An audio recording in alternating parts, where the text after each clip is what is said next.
Hello everyone, this is going to be the second part of the Q&A what I've had running over the last couple of weeks. It's basically like in celebration of me reaching 100 subscribers. Now now in this video I will basically answer all of the questions what I got left in the comments section on the first video. So firstly I'd just like to thank everyone who took the time to leave me a couple of questions which would hopefully make this video a bit more interesting. So the first question comes from D Freeman 745874, who asks, when will you start reviewing good music? Yeah, very funny, David. I just he's just like my schoolmate, so just mucking about. So on to the first proper question is comes from Ryan C, who asks, what's your rarest Beatles LP? Now I haven't got too many rare Beatles items in my collection,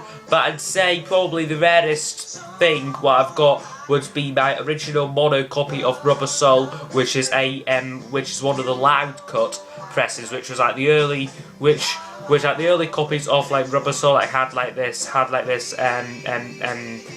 this defect on them that made them loud. I'm not entirely too sure what it is, but but did a bit of research and it turns out that I've got one of these loud cut pressings. So that would probably be my rarest Beatles item. His second question was, do you have anything by the Beach Boys? Now, unfortunately, not yet, but I would really like to get hold of a Greatest Hits album of theirs, and also the Pet Sounds album, which I've been listening to a lot lately, and it is one of my favourite albums at the moment. So, I'm in desperate need of getting a copy of Pet Sounds, either a vinyl or CD, because I absolutely love that album. His third question was your favourite 10cc album, and I would say Deceptive Benz. For this one, this was the first album released without Lol Creme and Kevin Godley. It has some fantastic songs, The Things You Do for Love, Good Morning George, what other ones? Feel the Benefit, Modern Man Blues. There's a lot of great songs on this album, so that'd be my favourite 10cc album. And Ryan C's final question was your favourite ELO member, but it couldn't be Jeff Lynne.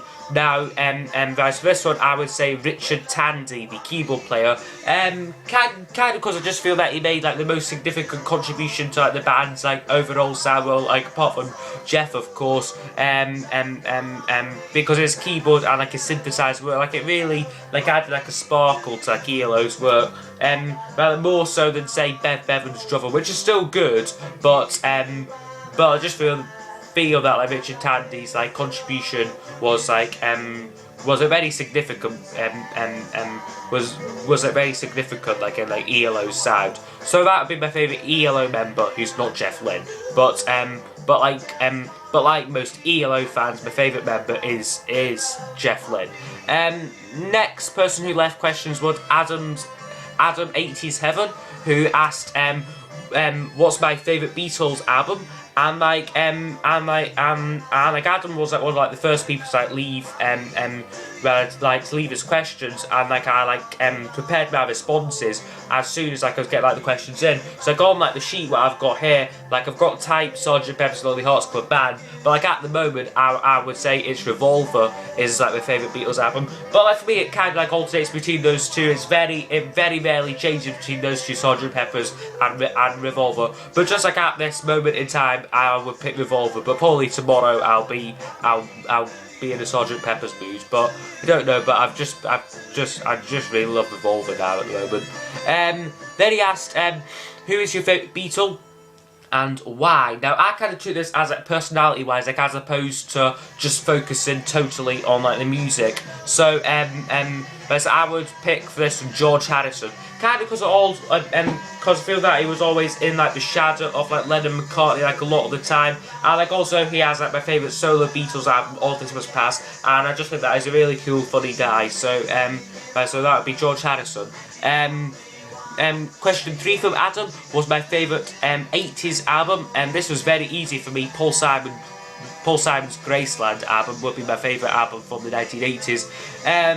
favourite female artist was the next one. Now, I don't actually listen to too many female singers. However, there are a few like Stevie Nicks from Fleetwood Mac. I like a lot. I like also Debbie Harry from Blondie. But like whenever like a Blondie song comes on like radio or is on Top of the Pops, whatever, like I really do like enjoy it. Although like I don't own like any of like their material just yet. So those would be my two favourite female singers. And then the final question from Adam was my favourite album in my collection and why. Now I would pick for this one the Beatles' Blue album. Now my dad's copy of it on blue vinyl. Because this was the album what very much got me into the Beatles, got me interested in like them as like musicians and like the songs like in general, like it got me into the Beatles. And it's one of like the albums what I could take with me like when I could go to like my granddad's house, like want something to play on like his turntable. Like it's always I always find myself taking like the Blue album like with me, and just because there's so much like great songs on it, like very much like for me captures like the best period for me. For me like the latest stuff, but like the early stuff is great as well. But it's just that like that I can never like listen to like the Red album as much. I get like into the Beatles as much as the Blue album. So but that would be like my favourite Beatles album. Now the next set of questions here were asked by Frank Joe Martin. Now I asked people to leave 5 questions we had to leave like up to 5 questions, but Frank decided to leave 7, which is fine. I mean, like the more the merrier, really. So his questions were: do you like the Rolling Stones? And then can you review what I consider their best album, Sticky Fingers? Now I do like the Rolling Stones a lot, and yeah, but only really know like the hit singles, well, like everyone like really knows. But I do like them a lot, and I kind of don't own any of their albums on vinyl yet. My dad and my granddad would, and mustn't have been huge fans. So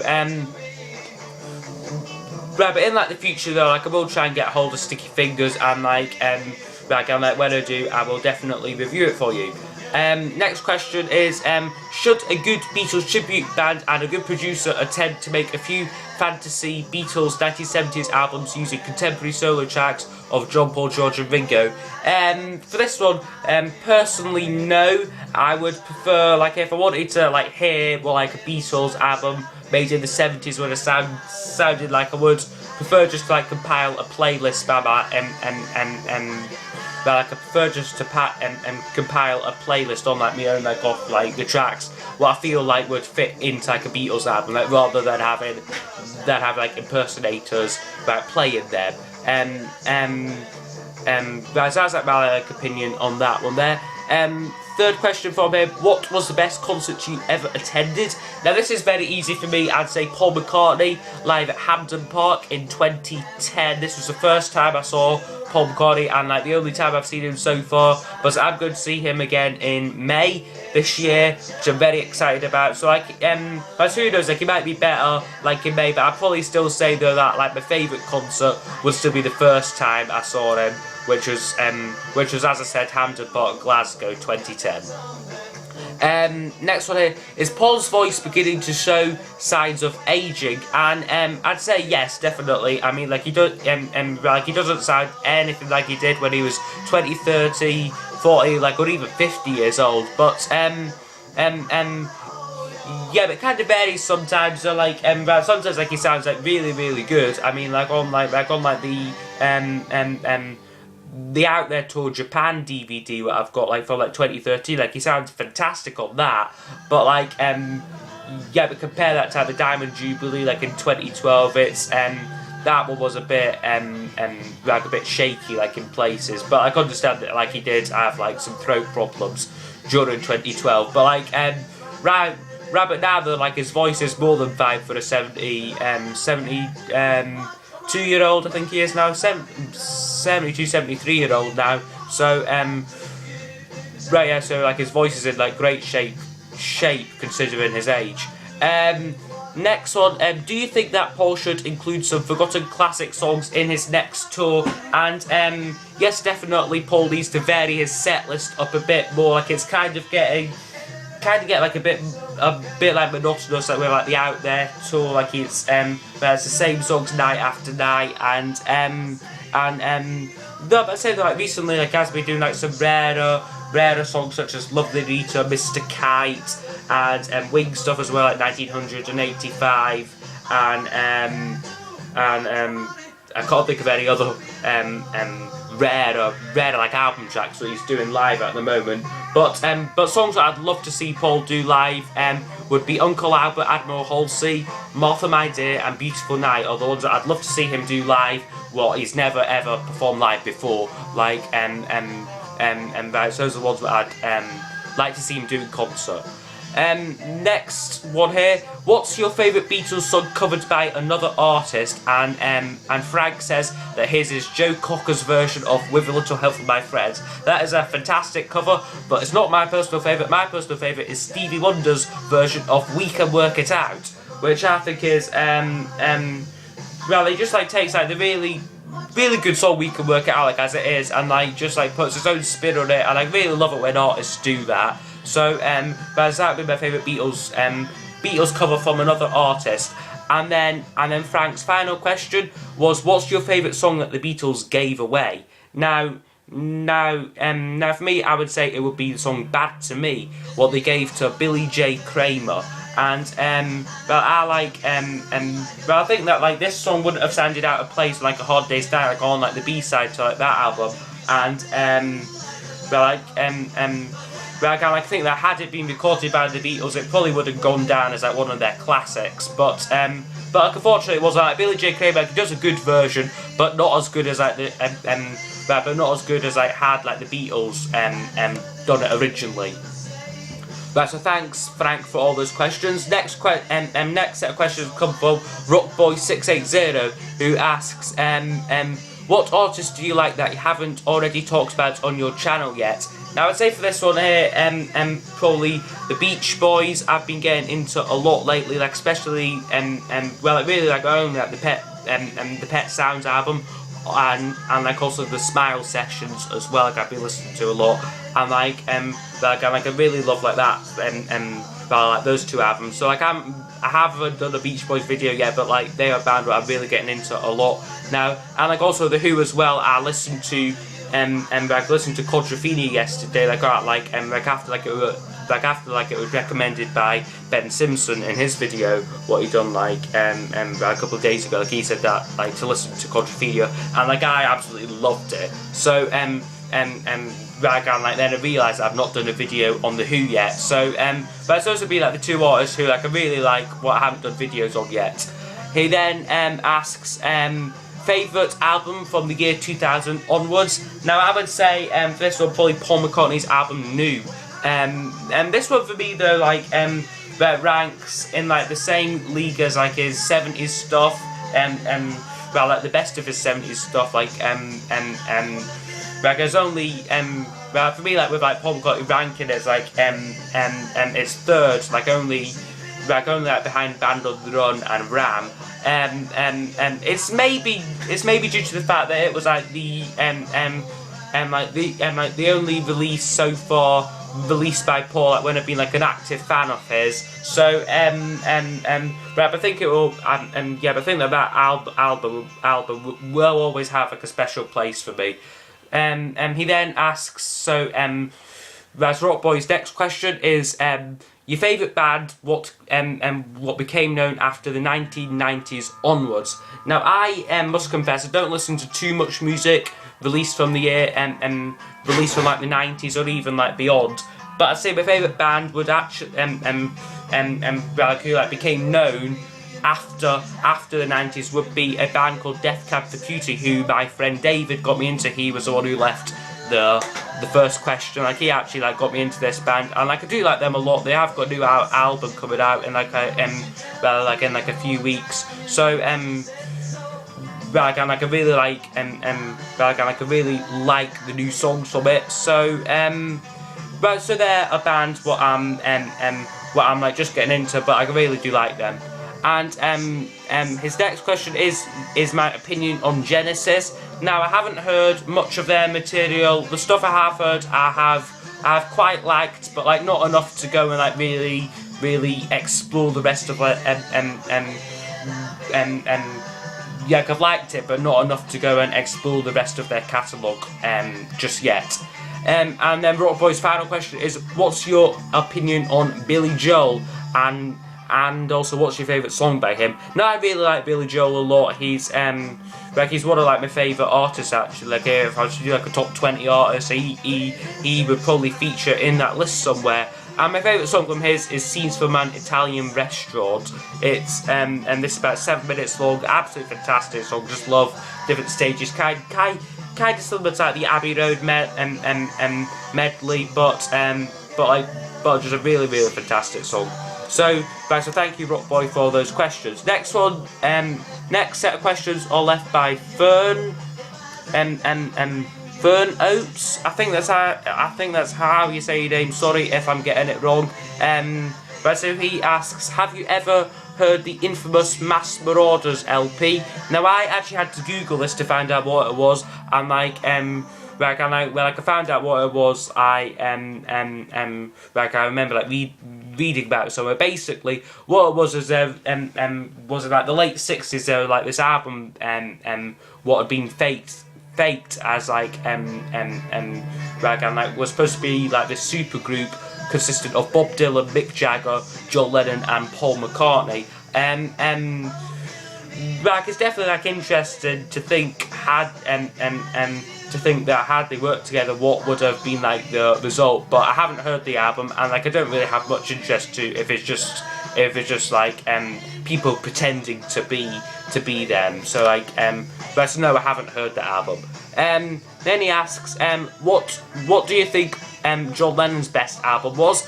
And for this one here, I would say Imagine, just kind of because it's a bit more accessible than Plastic Ono Band. I mean, it's still got like the absolutely sublime songwriting that Plastic Ono Band has, but it's just a bit more like accessible, a bit more like easy to listen to. You know, like you have to be like in like a certain mood for Plastic Ono Band. Whereas Imagine, you could just stick on like whatever your mood. So that would be my favourite John Lennon album. Next one is, what do you think of the film The Rolling Stones Rock and Roll Circus, and who had the best performance in the film? Now, I haven't seen the film all the way through, but I know that John Lennon performs at this. He sings Yeah Blues, so I probably would have said him, but then I kind of started watching a few more off the performances, and The Who completely steal the show. They sing A Quick One While He's Away, and they are absolutely fantastic. So I'd have to say The Who would have the best performance at on the Rock and Roll Circus thing. Next question is favourite Ringo and George albums. Now for Ringo, I would have to say it would be the Ringo album from 1973. I know it's the obvious one to go for, but you have to be honest, that is definitely his best. And George Harrison, I would say All Things Must Pass. That is like, as I mentioned before, the favourite solo Beatles album. And then the final question by Fern Oates was, what do you think of the Magical Mystery Tour movie? Now, when I first saw it, I thought it was very strange, but I've come to enjoy it. I can now enjoy the film, and the music in it is great. The actual performances and the songs are brilliant. The other bits are certainly interesting, quite weird, but I could definitely now enjoy that film for what it is, which is just really fun, just four guys mucking about, trying to experimenting really. So but thank you for those questions. Next set of questions come from the Western Blues, who asks how did you first get into collecting vinyl? Now I might be in the unique situation here, of that I actually discovered the vinyl community before I actually had any vinyl. I was actually I just so happened one day to stumble across one of Rockboy680's videos. It was actually his review on Paul McCartney's Best to Play album, and I just thought that, and I just thought that it was really cool, him with all his vinyls, him showing his copies of Best to Play, all the singles and everything. But so then I took some of my dad's Beatles records, his Pink Floyd records, the music what I already liked. And then I just went on from there. I started to go to record shops and record fairs and that. I can like spend like some like my own money on them. And like now I have like quite like a sizable collection, but it's still and I'll just show you like all the stuff I've got now. So that's it there. So I have got quite a bit. Next one here for Western Blues is what do friends of your age think of your collection, and do any of them collect records? Most of my mates aren't too bothered about like collecting vinyl, but like yeah, but a lot of them do well, I do like share like a similar taste in music to me though, right? Well, kind of like the classic, well, kind of like the Beatles and like Paul McCartney and like Paul McCartney are like among the favourite artists. Right now, and like the Western Blues final question is, do you think this renewed interest in vinyl records is here to stay for the foreseeable future, or is it just a trendy fad that will gradually fade away within the next couple of years? No, I think that is really cool that vinyl is like now like more popular. It means that it means that it's like easier to get hold of records and like stuff like well, yeah, you can go like any HMV these days and like pick up like any vinyl and like like I pick up like most vinyls what like you want, and like also like you can get like a lot of like good deals like on Amazon like as well. So like they so like, they're very they're like accessible like these days, which can only be a good thing. But like unfortunately, you know, it probably will like fade away like in like a couple of years. So, but like yeah, but there will always be people though like who like do like collect vinyl, but rather kind of just like its trendiness and that like may like fade away though in like a few years' time. The next set of questions come from Varsity Fan 2000, who asks, I saw a guitar in the background of one of your videos and wondered if you play or if it was just a cool prop in your room. Now I do actually play guitar, like just as like a hobby though. Like I don't do it I don't do it at school, or like I don't get like proper lessons or anything. Like I'm not that good, but I kind of like like I enjoy it, and like that's the main thing, that I get like a lot of pleasure like out of doing it. So so his next question was, what is the biggest rock star or group that came from the area where you live? Now I had to do like, a bit of research into this, and it turns out that there are none. No rock stars came from Broxburn at all. So I know that was a pretty crap answer to that one, but there are none. So his next question was, what do you think about the Rock and Roll Hall of Fame? Now the actual museum thing like looks like really interesting. Like if I'm ever in Cleveland, I think that's where it is. I could definitely well, I definitely like want to pay it a visit because it looks like really cool, like the museum. But like the actual Hall of Fame, like the inductees and everything, like that's like well, that's like a bit like I'm not too fussed about that. Like it's like it's a crime that ELO aren't in it, but really I'm not too fussed.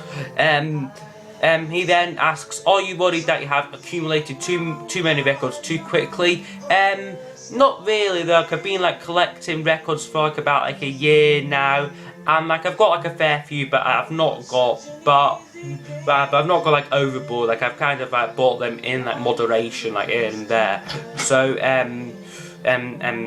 my answer to that one. His final question, or like their final question, was what are your thoughts about a record store day? Now this is kind of mixed for me. Like on like one hand it puts like vinyl and like these independent, like these little like independent shops, like it brings them more like into like the spotlight. But on like the other hand though, like it's more like a huge marketing ploy, kind of like encouraging you to buy like these hugely overpriced hugely overpriced exclusives. I can remember in like last record store day, I think it was, they had like these Wings singles. They had I think it was Letting Go and Let 'Em In, it could have been, or like Beware My Love, or like something like that, like for like to go along with like the Venus and Mars, and like they're asking about £20 for like these little 7-inch singles. So like you can so do like rip you off a lot of the time at like like with like record store day stuff. So I like never bother with like with like the exclusives or anything.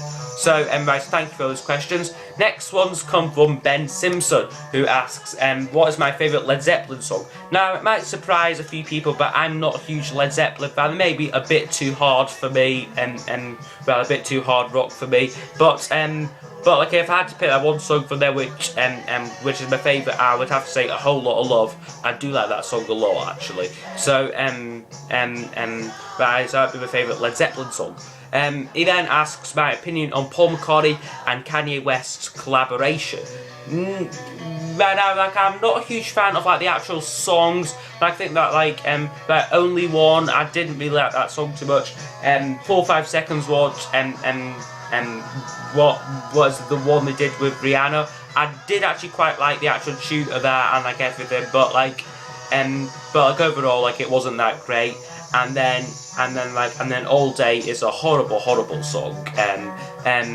So overall though, the actual songs, like, all they're good, but it is definitely interesting though that like Paul like is working with someone like Kanye West. Like, it definitely like exposes Paul to like a young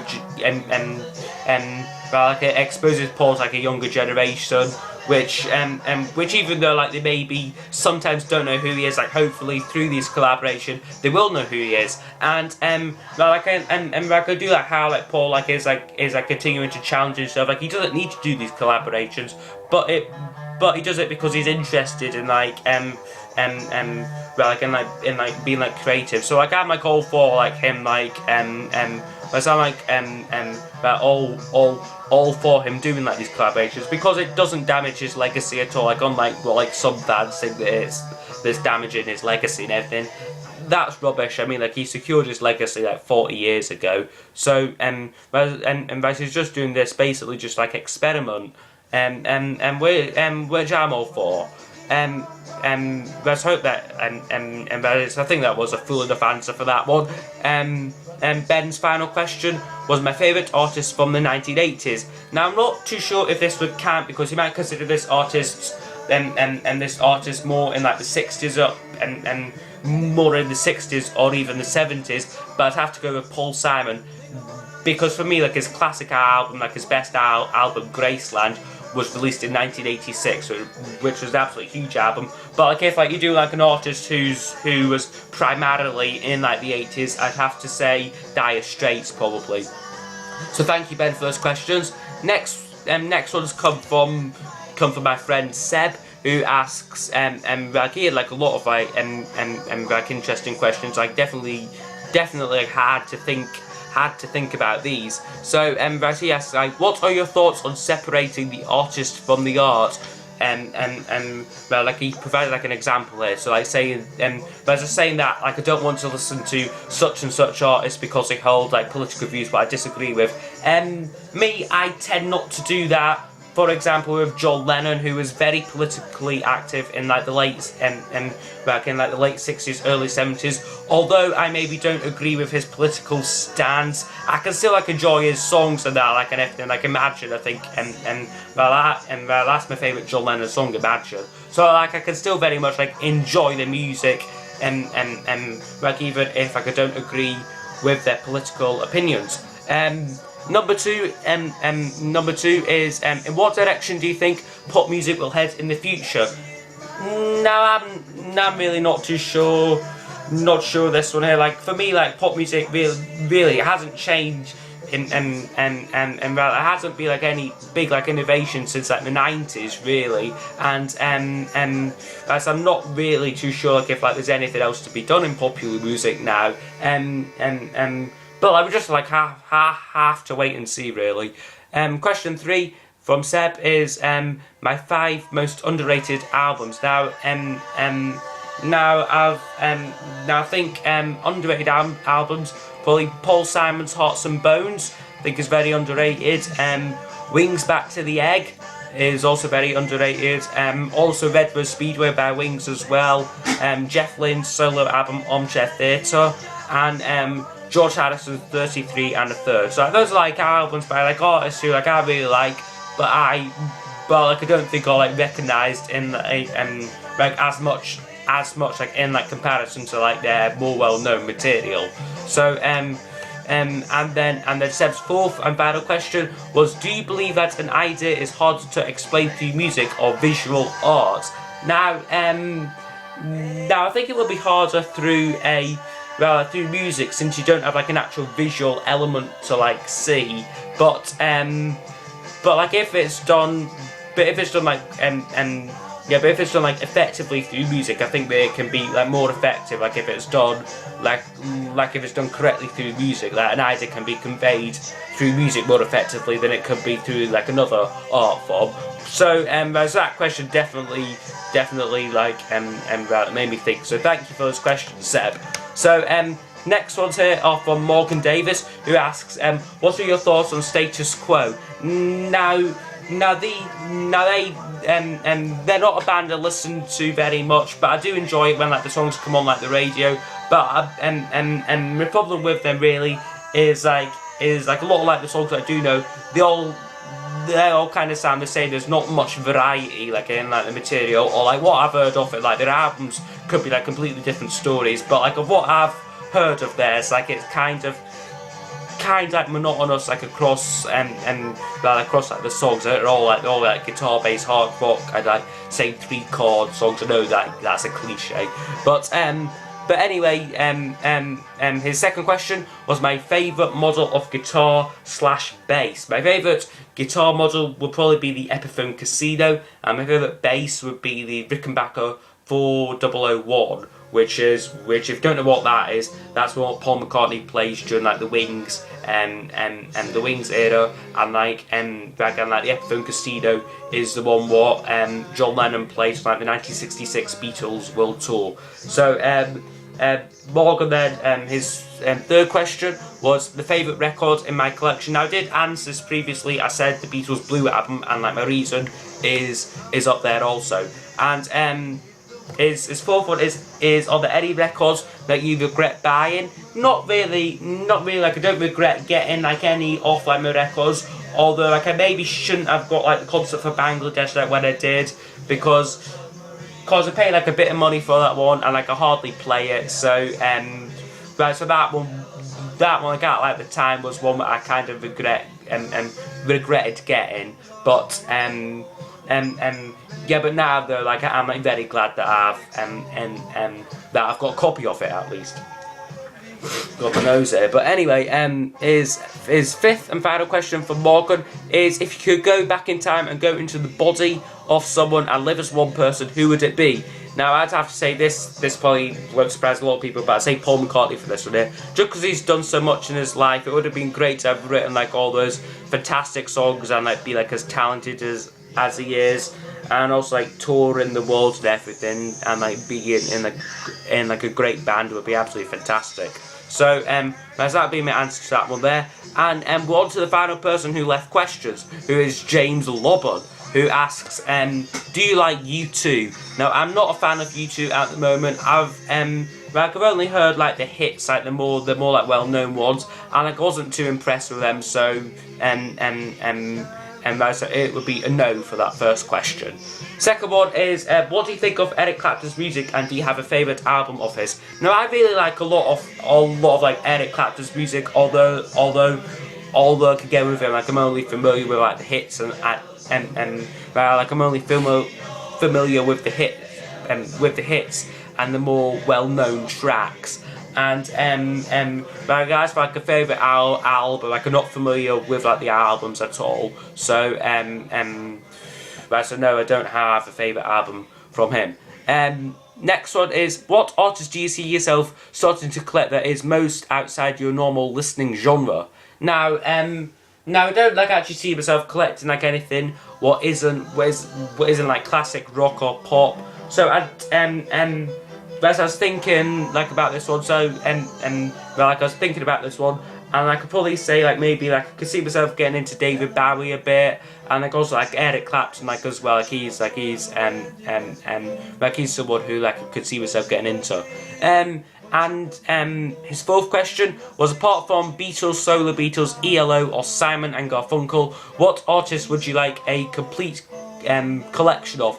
Now I would say Pink Floyd, they are my fourth favourite band after the three what you listed there, and like although like their material like is sometimes very tricky to get, but like yeah, like it would be very nice to have a complete Pink Floyd collection. And James's final question was actually answered in last week's top 10 video, which was if you needed to create an all-instrumental album consisting of 10 tracks, what would the 10 tracks be? Now I decided that question was strong enough to have its own well, to have like its own like video, so that's what I've done. So that is the end of the second part of my Q&A. So I hope you have enjoyed this this video. Again, thanks to everyone who did leave a question. It does mean a lot that like you did take the time to think up and like leave questions. Also, thanks to everyone who has subscribed and continues to watch my videos. And hopefully though, I'll have a contest when I get to 200 subscribers, which might be in like another 6 months or something, or like a year, I don't know. But I'll hopefully have like a contest then, and I can just like continue to watch my videos, and I'll see you next time. Goodbye.